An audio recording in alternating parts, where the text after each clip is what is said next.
وسیع میدانوں، بلند فصلوں اور سنہری محلوں والی ایک سلطنت جہاں امن کا راج تھا اور ہر چہرے پر اطمینان تھا۔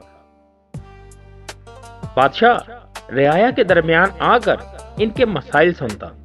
وہ صرف حکمران نہیں بلکہ محافظ تھا۔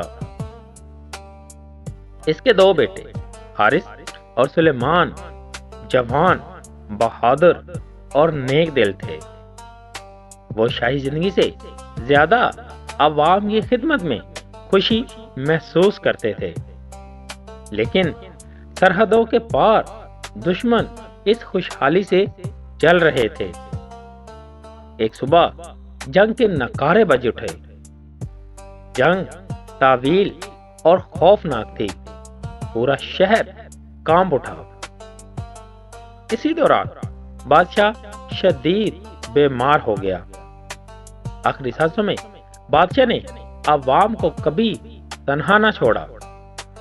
آخری سانسوں میں بادشاہ نے اپنے بیٹوں سے کہا، عوام کو کبھی تنہا مت چھوڑنا۔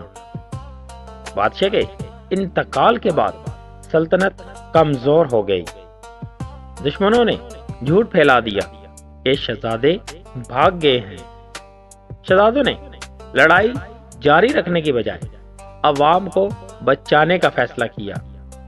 انہوں نے شاہی لباس چھوڑ دیا اور عام لوگوں کے درمیان رہنے لگے۔ انہوں نے مزدوری کی، لکڑیاں اٹھائیں، کھیتوں میں کام کیا، بھوک، تھکن، تنہائی سب برداشت کیا، لیکن انہوں نے دوسروں کی مدد جاری رکھی۔ سال گزر گئے، صبر ان کی طاقت بن گیا۔ لوگ ان کی عزت کرنے لگے مگر پہچان نہ سکے۔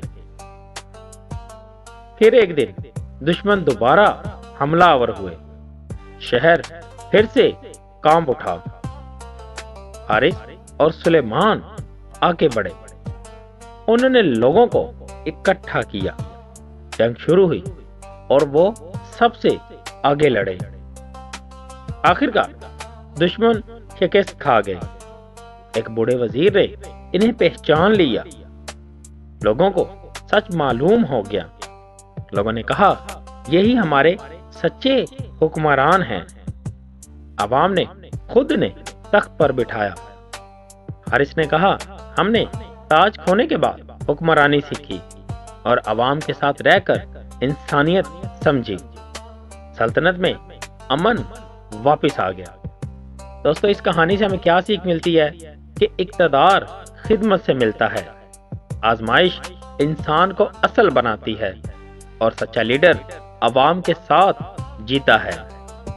اور دوستوں، اگر آپ کو ہماری یہ ویڈیو اچھی لگی ہو تو اسے دوستوں کے ساتھ لازمی شیئر کریں اور ہمارے اس چینل کو سبسکرائب کرنا نہ بھولیے گا۔